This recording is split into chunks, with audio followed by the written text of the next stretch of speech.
Hi and happy racing nga pala kay Sir Mar Agkawili ng Ottawa, Canada. Happy racing po. At binabati ko rin ang mga mananaya dyan sa Habana OTB, dyan sa Santa Ana. Race 1, Pilo Accumulating Base, Class 4, 42 to 56 split. Distance 1,400 meters na merong 9 entries. Start ito ng winner take all, races 1 to 7. Meron nga palang carry over ang Pentapecta, 34,000 plus. Dito sa race 1, pampremera ko yung entry number 6, Darna. Sakay ni JG Serrano. A week ago, nanalo yan. Gumawa ng 127.4 sa 1-4. At panigundo ko yung babandera na entry number 3, My Boy Lollipop. Sakay ni RM Garcia. May tinakbong maganda yan noong October 19. Gumawa ng 127.8. At pantersero ko yung 7, Golden Opportunity. Sakay ni CS Pare. Pag inilaban yan, may panalo rin yan.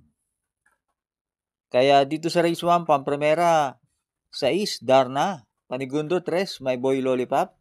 Pantersero, 7, Golden Opportunity.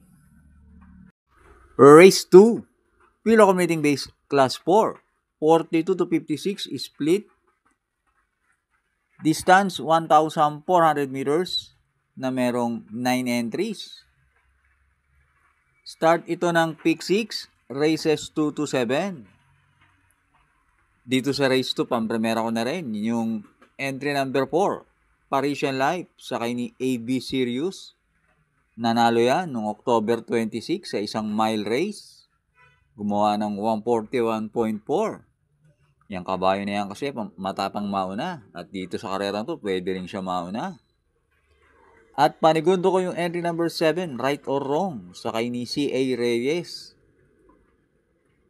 Yan si Right or Wrong, merong 127 sa 1-4. At yan, diremate yan. Kaya dito sa race 2, pampremera, 4, Parisian Life. Panigundo, 7, Right or Wrong. Race 3, Pilo Accumulating Base, Class 4, 42 to 56 split.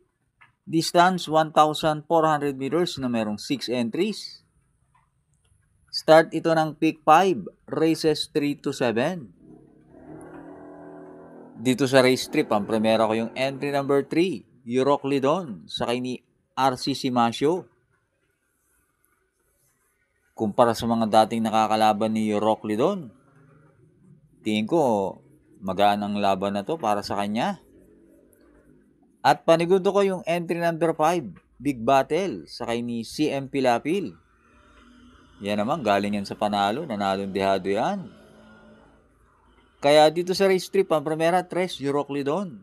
Panigundo 5, Big Battle. Race 4, Pilo Accumulating Base, Class 4, 42 to 56 split. Distance 1,400 meters na merong 7 entries. Start ito ng Pick 4, races 4 to 7. Dito sa race 4, tinitignan ko yung mga entries 1, 2, 3, tsaka 5.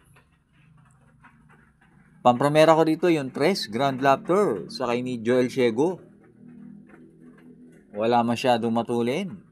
At yan si Grand Laughter. Pag nakabandera yan, malaki ang panalo niyan. At nakadalawang panalo yan sa buwan ng Oktubre. Meron niyang 127 sa 1-4. Panigundo ko yung entry number 1, Batang After 7, sakay ni RC Baldonido. Pag yan si Batang After 7 umalis ng malapit-lapit, tingin ko malaki rin ang panalo niyan. Kaya dito sa race 4, pampremera 3, Grand Laughter. Panigundo 1, Batang After 7. Maraming salamat nga pala sa ating mga members. Thanks for joining. Race 5 na tayo. Pilo Accommodating Base Class 5, 17 to 41, split. Distance 1,400 meters na merong 8 entries. Start ito ng huling DD1, races 5 to 7. Dito sa race 5, pampremera ko yung entry number 6, Queen Ella, sakay ni JB Hernandez. Malamang yan ang bumandera at meron niya 127.8 sa 1-4. At panigundo ko yung entry number 4, 14 de Oktubre, sakay ni GL Ciego Jr. Sa tingin ko, yan lang naman si 14 de Oktubre ang pwedeng tsumamba kay Queen Ella. O kaya kung sakaling magkalokohan. Kaya dito sa race 5, pampremera 6, Queen Ella, panigundo 4, 14 de Oktubre.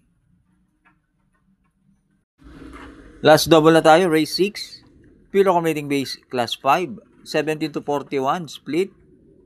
Distance 1,400 meters na merong 8 entries. Dito sa race 6, pampremera ko yung entry number 7, Bukawi River Town, sakay ni IL Aguila. Yun mga nakaraang karera, hindi nakakabandera yan si Bukawi River Town. Laging may kalaban sa harapan.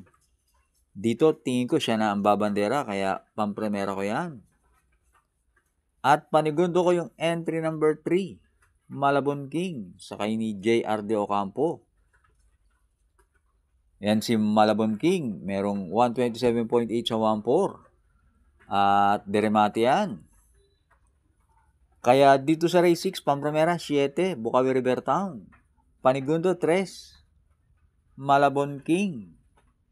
Last race na tayo, race 7. Pilo Accommodating Base Class 5, 17 to 41, split. Distance 1,400 meters na merong 9 entries.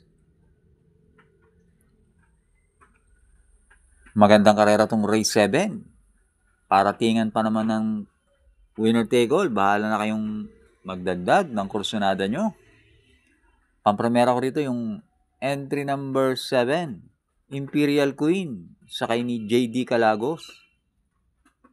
Maganda ang numero ni Imperial Queen. Yang kabayo na yan, merong 128 sa 1-4. At panigundo ko yung entry number 2, Desirable, sakay ni JB Ponce. Kumpara sa mga kalaban na karaan ni Desirable, ito magaan na ang grupo na to para sa kanya. At ang iba pang tinitignan kong entries dito, yung 1 at 5. Pero dito sa race 7, pampremera 7, Imperial Queen. Panigundo 2, Desirable. Thanks for watching. Lalong-lalo na sa mga laging nakasubaybay. Good luck sa atin ngayong Wednesday.